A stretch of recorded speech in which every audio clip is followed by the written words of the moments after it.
Look at me, look at me. I'm the flawless Marie. Look at me, and my perfect family. Yeah, you definitely should not believe that. Hello, this is Melissa Libby, and you are listening to Mom Treading Water. Today, I am going to be talking about adoption. This is just my personal experience with it. I am not speaking on behalf of anyone else.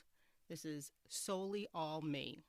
It's definitely been a topic I have been very anxious about discussing because it's something that means so much to me. For those of you who don't know, our family is an adoption family. We started our family through adoption. So today, what I want to talk about is being an adoption family and hopefully informing people who don't have experience with adoption or non adoption families, provide a little information from my perspective as an adoption mom. I do plan on doing multiple episodes around adoption from different perspectives, so stay tuned for that as well. Before we get into all of that, if this is your first time listening to Mom Treading Water, welcome and thank you. And if you're returning, I know I say it every week, but really my gratitude, my appreciation for giving me your time week after week, I really cannot express it enough. This is definitely expanding much faster than I expected, but I have been enjoying every single moment of it. So thank you very much. I truly appreciate it. And please don't forget to join our Facebook group under the same name of Mom Treading Water. I'll include a link in the show notes. Also, we are now on YouTube. I'll include that link as well. And another series that is going to be throughout the year is called Inspiring Without Defining. This series is inspired by my interview 2 weeks ago with author Sarah McLaughlin. She's the author of the book Raising Humans with Heart, not a how-to manual. I will include the link to that episode as well as a link to purchase her book in the show notes as well.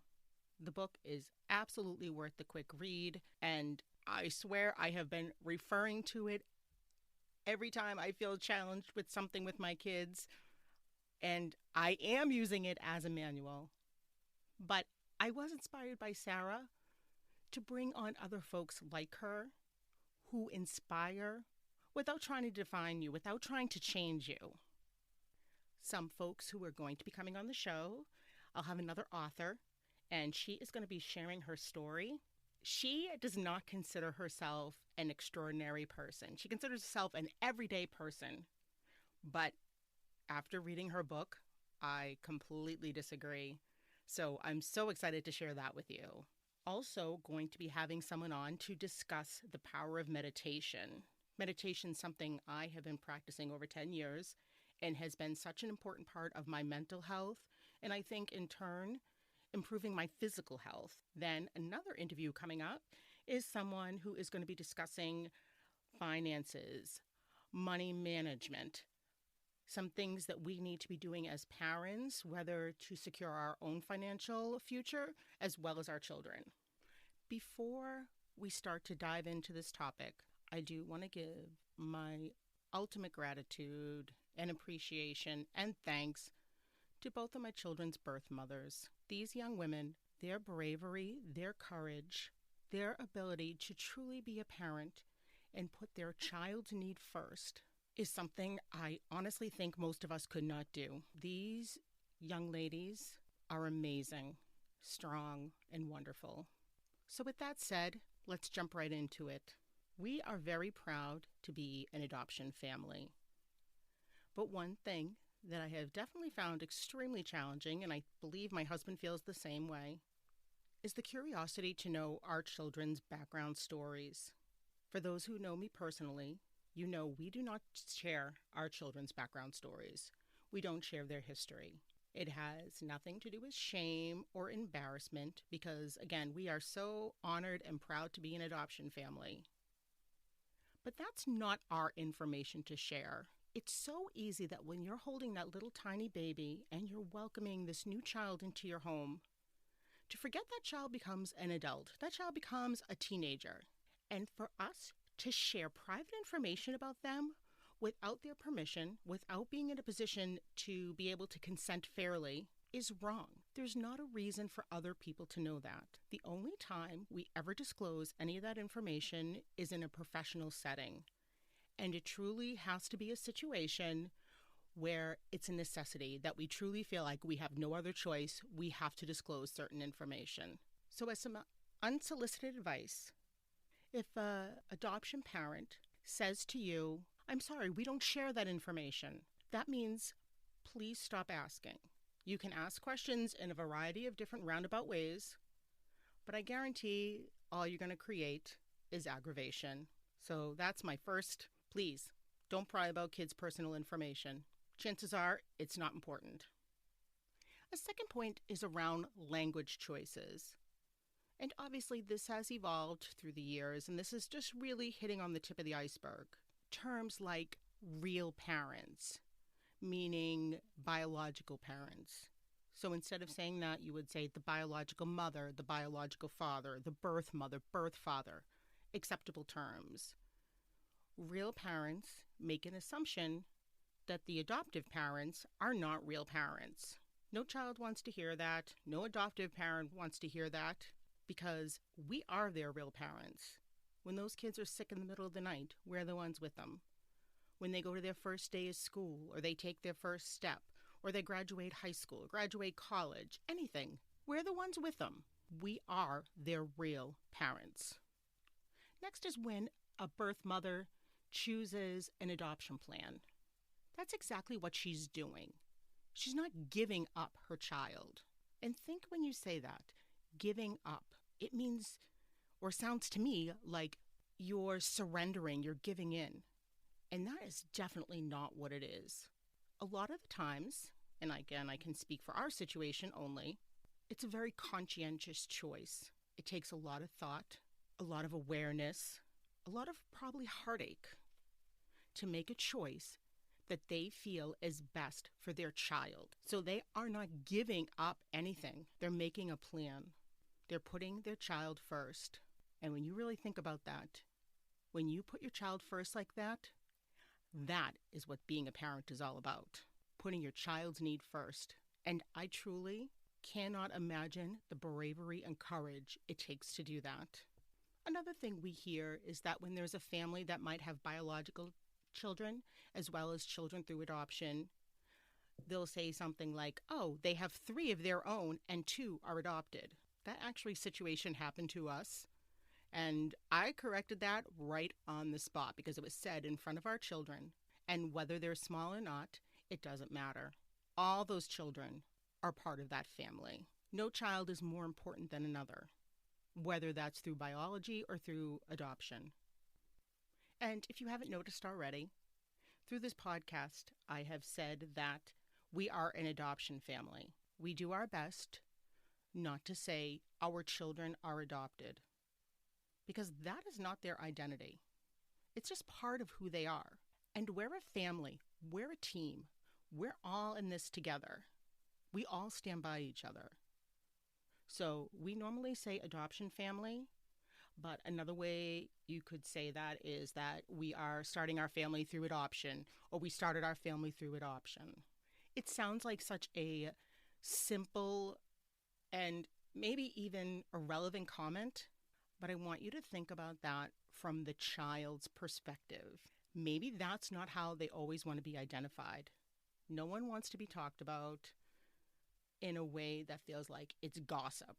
And going back to part of the reason that we do not share our children's private personal information, because chances are it would just be gossip. There would be no purpose for other people to know. Open adoption, which essentially means that there is a relationship or knowledge of the birth parents or the birth mother knowing the adoption family. They know each other. There is some type of interaction or communication. And that's definitely more common than it was probably 30, 40, or 40 years ago. Now, with adoption, these laws all vary by state, but open adoption does not mean that the biological parents have free reign at that child. I remember watching the show Mom, and I love that show. It's hysterical, but there was part of a storyline about adoption. And they said, "Oh, don't worry, this is open adoption. You can go by anytime you want. FYI, you cannot come by anytime you want." It's so easy in this process to have so much focus on the feeling of the parents involved, whether that's birth parents or adoption parents, because we're adults essentially. We're understanding what's happening here. But that's not always easy. We have to remind ourselves this is about the child. And our rule of thumb is, if we feel that there is anything that could obviously physically or psychologically or is just not in the best interest of our children, it doesn't happen. We've been clear about that up front, and we will stand by that stance. As I've said in the past, physical and mental health go hand in hand. They are equally important, and we will not jeopardize that for any reason, not even about adoption, for any reason to appease an adult. I'm sure many times we hear people say, "I can't believe someone did a private adoption. There's so many children that need homes. Look in the foster care system." And they're making judgment. I feel confident in saying the majority of people who make comments like that are in no way, shape, or form part of an adoption family. I have no data on that. This is just me assuming this, because this is not getting a goldfish. This is having a child. This is raising a child in your home. And it's very challenging. You have to answer a series of questions that are so tough. The first time my husband and I went through this process, we couldn't even complete part of it. We needed a social worker to sit down with us because it was so challenging. It's so hard to look at yourself and say, yes, I'm okay with a child having a heart defect, but I'm not okay being or raising a child that has been conceived through rape or race. Is another area. For my husband and I, no, that was not an issue. Our son is black as well as white. But if other people are not comfortable with that, it needs to be okay. It's no one's place to judge that. They need to be able to be comfortable with their choices, just like we are, so they can raise their children the best way possible. Because raising children, just on its own, it presents its own challenges. Not being comfortable or not being confident just makes it all the harder, and no one wins, especially that child does not win. They are not in the place that they need to be because there is this worry or concern about being politically correct. Every adoption family, every adoptive parent, you have to look at yourself, have a very hard look at yourself, and decide what is best for you and that child. And truthfully, there is no right or wrong answer. You just need to trust your instinct and trust yourself. If any of you are considering adoption for your family, please, oh please, I cannot stress this enough. Research, research, research. One of the very disheartening parts of adoption is that people who are part of a process are not always the most honest. They know people are vulnerable. It's really important that you do research. If you're going through a private agency, financial records are public record, I believe, in most states. Look into their finances, look into their history. Had we not had an amazing woman that helped us through both of our adoption processes, I don't know what we would have done. She was truly sent from God for us. Her honesty, her courage, her kindness, her compassion are unlike any I've ever seen. So please, make sure you're working with someone like that. It's so, so important. Again, I can only speak to the state of Maine. If anyone in this area or even nationwide is looking for an agency to work with, please either send me a message on Facebook or I will include my email address in the show notes, but my email address that you can use is momtreadingwaterpodcast@gmail.com, and I will gladly send you their contact information because you would be in honest, caring, and compassionate hands. And especially when you're going through the legal portion of it, it is imperative that you have a lawyer who does adoption law. Like I've said repeatedly during this podcast, every state is different, but laws can also change from year to year.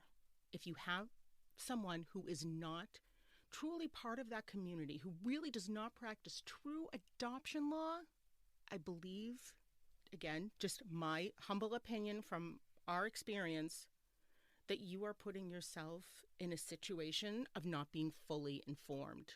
It's crucial, in our opinion, that you need a lawyer who specializes in adoption. That is definitely not a comprehensive list of other information regarding adoption, but it's just a very, very basic start. Again, it's just my perspective speaking from our experiences as an adoption family. But if you do choose adoption for your family, it really is a beautiful gift. I know as a woman, when I was chosen by two birth mothers, when I was asked to raise their child, there is nothing more humbling. It's a feeling I never expected to experience, and I never realized what a sacrifice, what love is required to be able to do that, to ask another woman to raise your child. If you have an adoption story you would like to share, I would love to hear it. Please, again, you can contact me through Facebook or via email at momtreadingwaterpodcast, all one word, @gmail.com. Or if you have any questions, again, we don't share the specifics and the details around our children's adoption, but gladly would have a conversation with anyone. Please feel free to contact me or reach out to other folks that you know who are adoption families. And please, to my non-adoption friends, think about your words, think about your questions. It's understandable to be curious because it's a world many of us don't know. But please remember, there's a child or children involved. It's a very sensitive topic for a lot of people. I'm just asking you to please show some compassion and understanding. Thank you for listening today, especially to this topic that has been extremely hard for me to muster up and get started. I appreciate your time and listening. Please be kind to yourself and be kind to others. And until next time.